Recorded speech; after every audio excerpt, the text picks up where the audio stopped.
Assalamualaikum warahmatullahi wabarakatuh. Selamat pagi anak-anak. Apa kabar hari ini? Sehat? Oke, tetap dijaga kesehatannya karena sebentar lagi kita akan melaksanakan penilaian akhir semester. Maka dari itu tetap dijaga kesehatannya, jangan sampai sakit. Apalagi sekarang musimnya musim pancaroba atau musim peralihan, jadi sangat berpengaruh dalam kesehatan tubuh kita. Maka tetap dijaga pola hidup, pola makan, kesehatan, agar senantiasa kita diberi kesehatan dalam melaksanakan pembelajaran sehari-hari. Pada pagi hari ini kita akan belajar dengan materi akidah akhlak, sifat tercela. Kita akan belajar melalui kisah Sa'labah. Sebelum pembelajaran kita mulai, terlebih dahulu anak-anak mempersiapkan dulu peralatan-peralatan yang akan kita gunakan untuk belajar pada pagi hari ini. Persiapkan buku, alat tulis, dan media lainnya sebelum kita memulai pelajaran dan sebelum kita berdoa bersama-sama.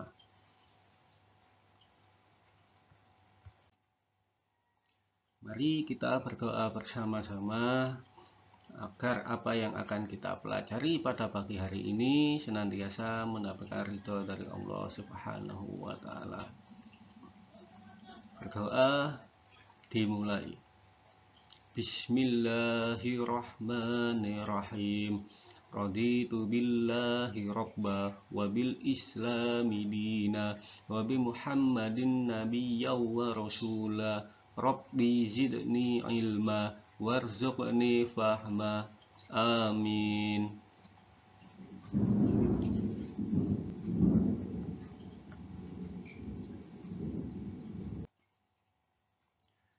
Sebelum pelajaran kita laksanakan, terlebih dahulu Pak Guru akan menjelaskan singkat tentang tujuan kita belajar pada pagi hari ini, yaitu mempelajari akhlak tercela melalui kisah Sa'labah.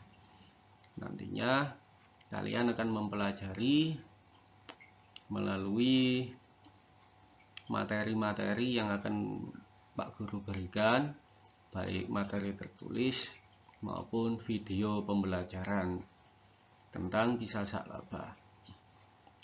Terlebih dahulu Pak Guru akan menjelaskan tujuan pembelajaran kita pada pagi hari ini.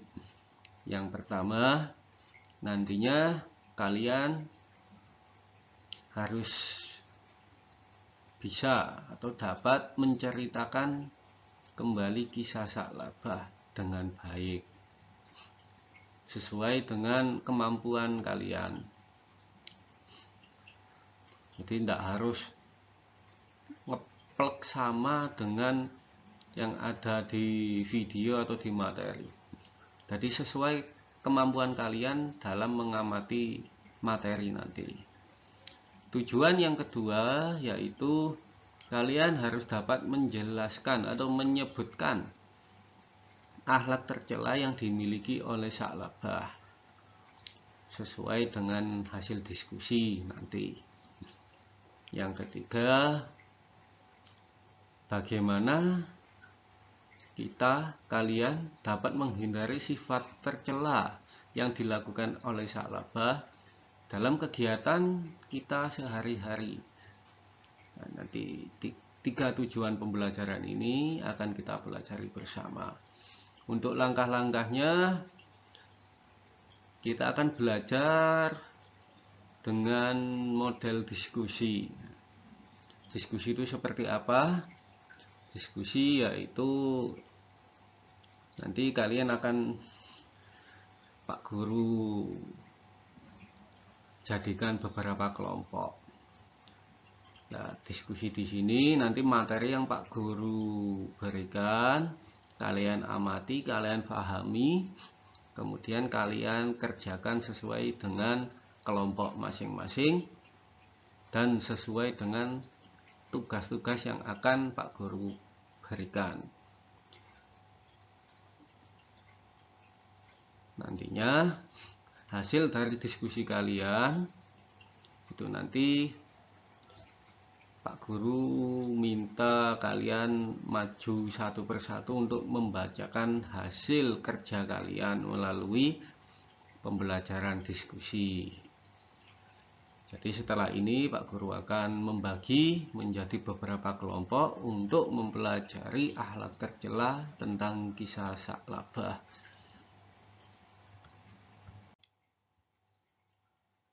Untuk yang pertama, di sini ada materi tertulis, yaitu materi yang berupa artikel.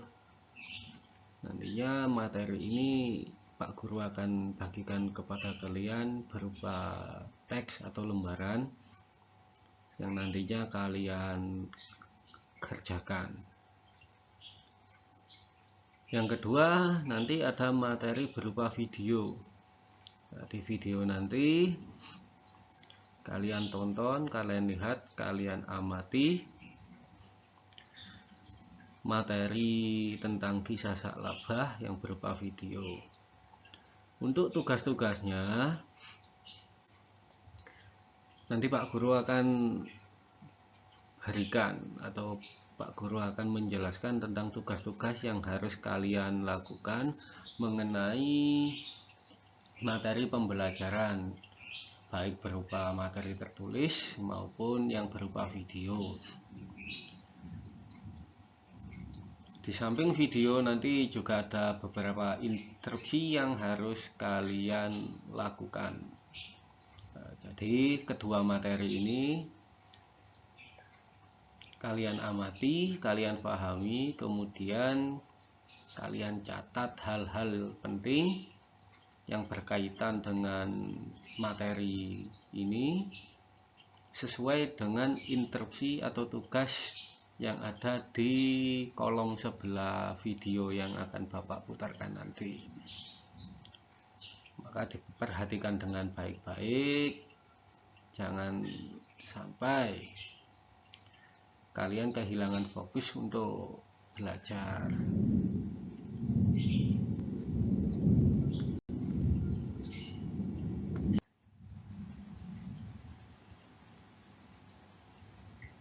Assalamualaikum warahmatullahi wabarakatuh. Teman-teman, pada zaman Rasulullah saat masih hidup, ada sahabat yang bernama Sa'labah. Hidupnya sangat miskin dan kekurangan. Namun Sa'labah terkenal sebagai orang yang taat mengerjakan sholat berjamaah bersama Rasulullah serta sahabat lainnya. Setelah sholat berjamaah di masjid, siang itu Rasulullah menghampiri Sa'labah yang tergesa-gesa hendak pulang tanpa membaca wirid dan berdoa terlebih dahulu. "Sa'labah, mengapa engkau tergesa-gesa pulang? Tidakkah engkau berdoa terlebih dahulu?" Kemudian Sa'labah menghentikan langkahnya dan berterus terang kepada Rasulullah.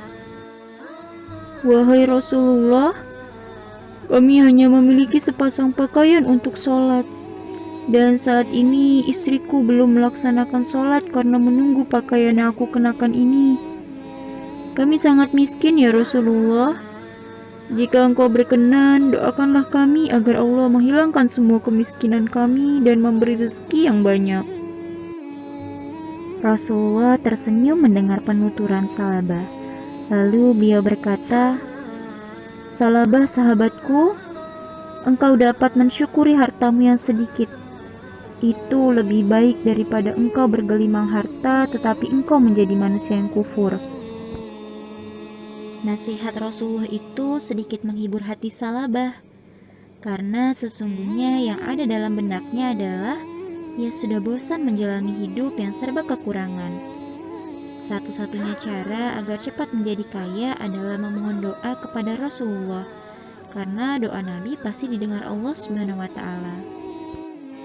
Keesokan harinya ia kembali menemui Rasulullah dan memohon beliau mau mendoakannya agar menjadi orang kaya.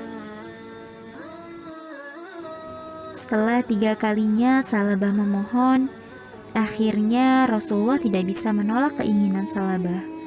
Beliau menengadahkan tangannya ke langit dan berdoa, "Ya Allah, limpahkanlah rezekimu kepada Salabah."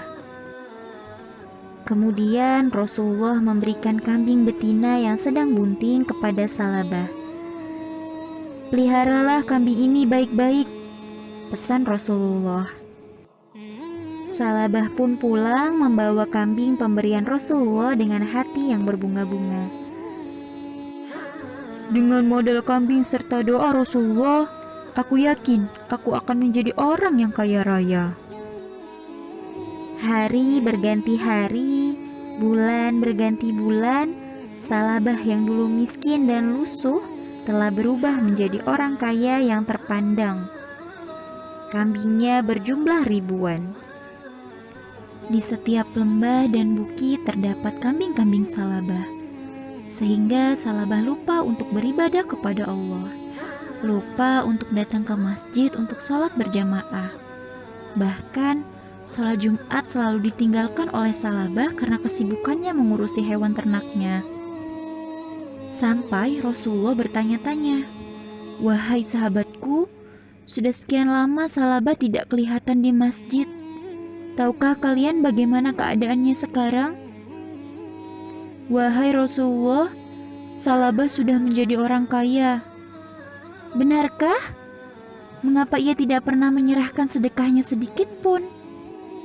Setelah Allah menurunkan ayat tentang kewajiban zakat, seluruh umat Islam di Madinah tak terkecuali Salabah berkewajiban membayar zakat. Kemudian dua utusan Rasulullah menemui Salabah membacakan ayat zakat. Kemudian setelah dihitung dari seluruh harta kekayaannya, ternyata memang banyak harta Salabah yang harus diserahkan sebagai zakat. Tak disangka, Salabah mukanya berubah merah.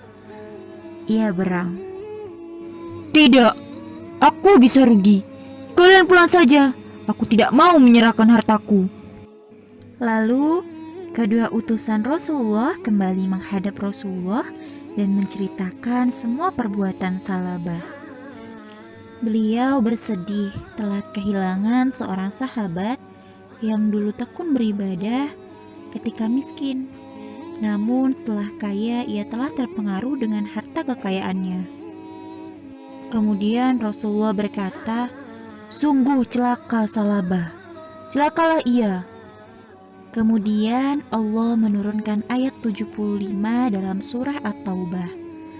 "Celakalah engkau Salabah, Allah telah menurunkan ayat karena perbuatanmu," kata salah seorang kerabat Salabah. Salabah tertegun. Ia baru sadar bahwa nafsu telah menguasai dirinya. Kini ia bergegas menghadap Rasulullah dengan membawa zakat dari seluruh hartanya.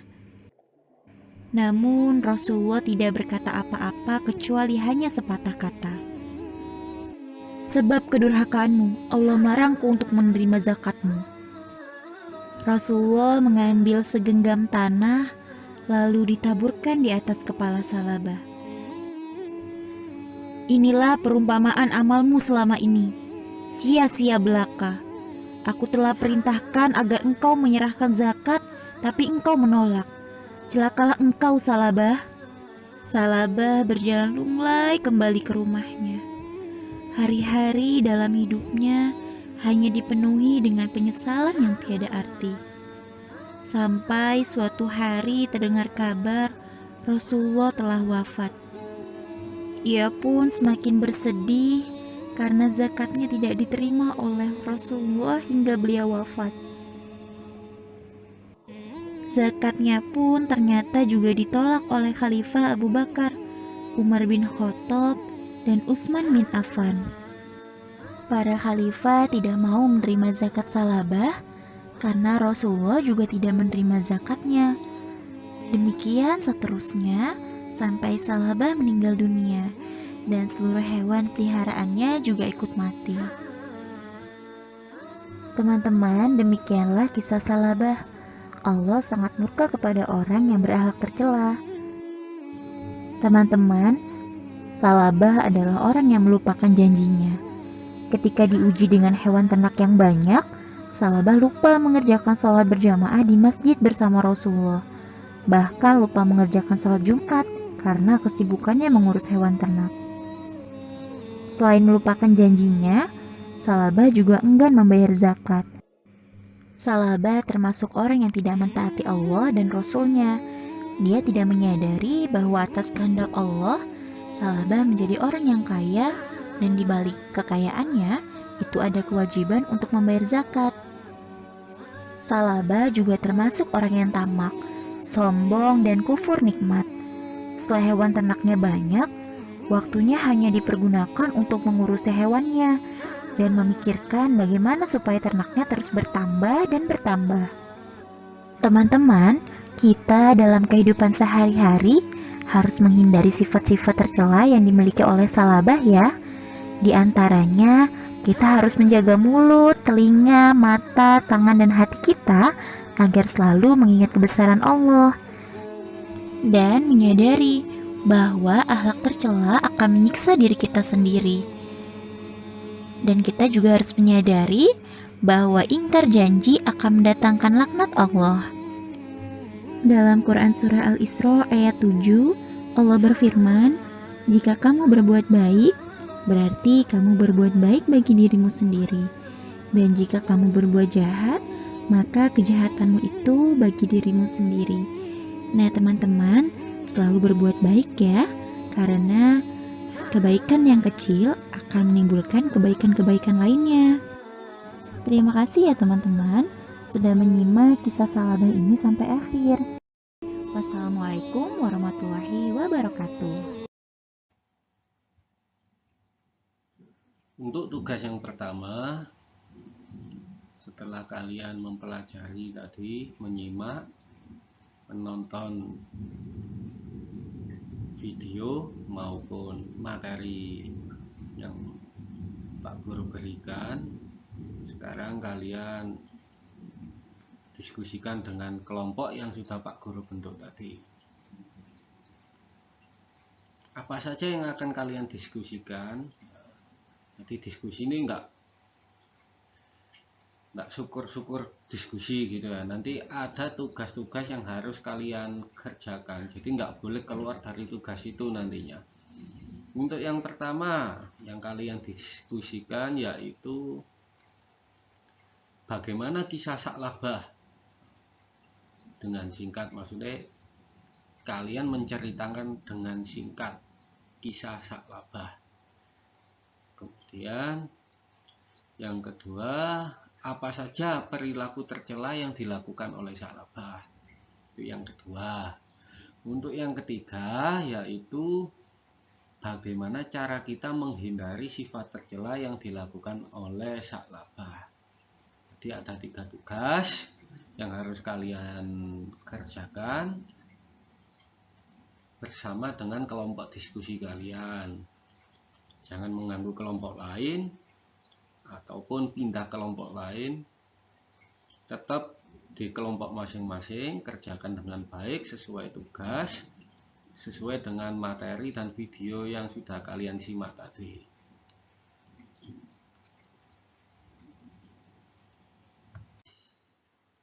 Untuk mempermudah kalian mengerjakan tugas diskusi pada kali ini, kalian buat lembar tugas yang seperti Pak Guru contohkan ini. Yang pertama, kalian tulis nama kelompok kalian, kasih nama kelompok dengan nama-nama yang baik, bisa bunga, bisa tokoh atau yang lainnya. Kemudian tuliskan anggota kelompok kalian. Lalu hasil tugas kalian isikan pada kolom atau kotak yang sudah disediakan. Jadi lembar kerja kalian sesuaikan bentuknya seperti yang Pak Guru contohkan ini, agar lebih mudah dalam mengerjakan tugas diskusi kalian.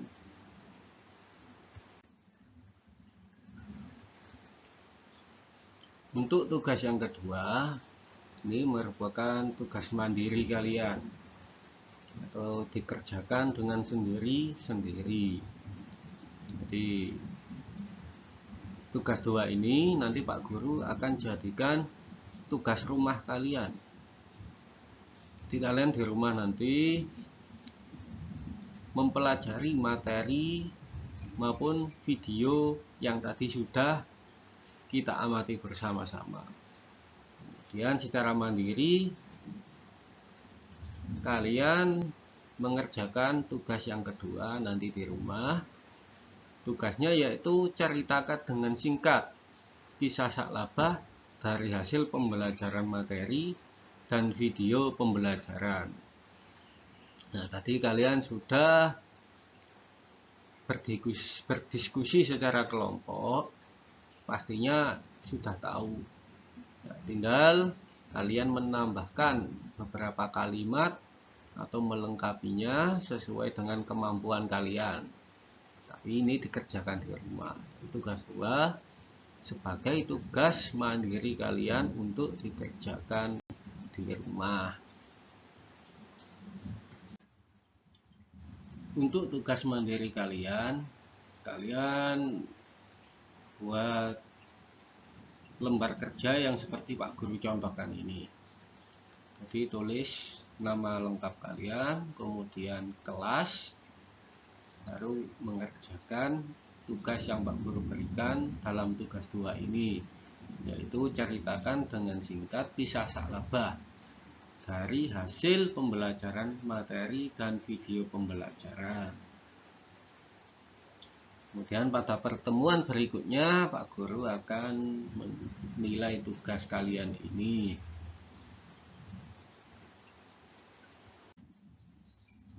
Untuk tugas yang ketiga pada pembelajaran kali ini, kalian kerjakan pertanyaan berikut ini dengan baik dan benar sesuai dengan materi yang telah kita pelajari tadi.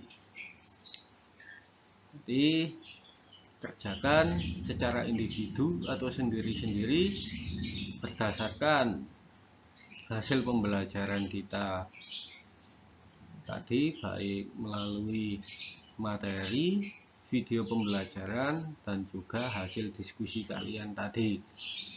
Setelah kalian mengerjakan tugas 3 ini, kalian kumpulkan sekaligus nanti kita koreksi bersama-sama.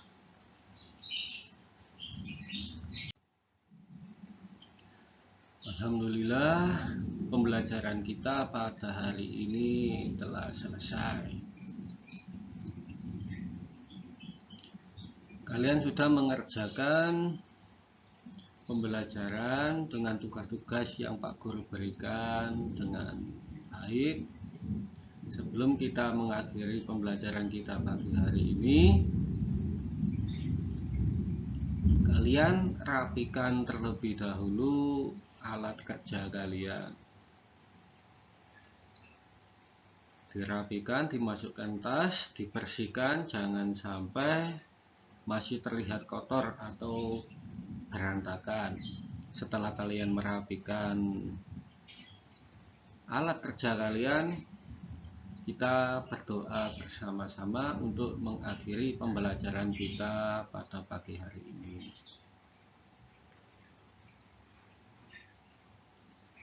Mari kita berdoa bersama-sama dengan doa penutup. Semoga apa yang kita pelajari pada hari ini senantiasa mendapatkan ridho dari Allah Subhanahu wa Ta'ala dan juga bermanfaat untuk kita semua. Amin ya rabbal alamin. Berdoa dimulai. Bismillahirrahmanirrahim. Subhanakallahumma wa bihamdika asyhadu an la ilaha illa anta astaghfiruka wa atubu ilaik. Assalamualaikum warahmatullahi wabarakatuh.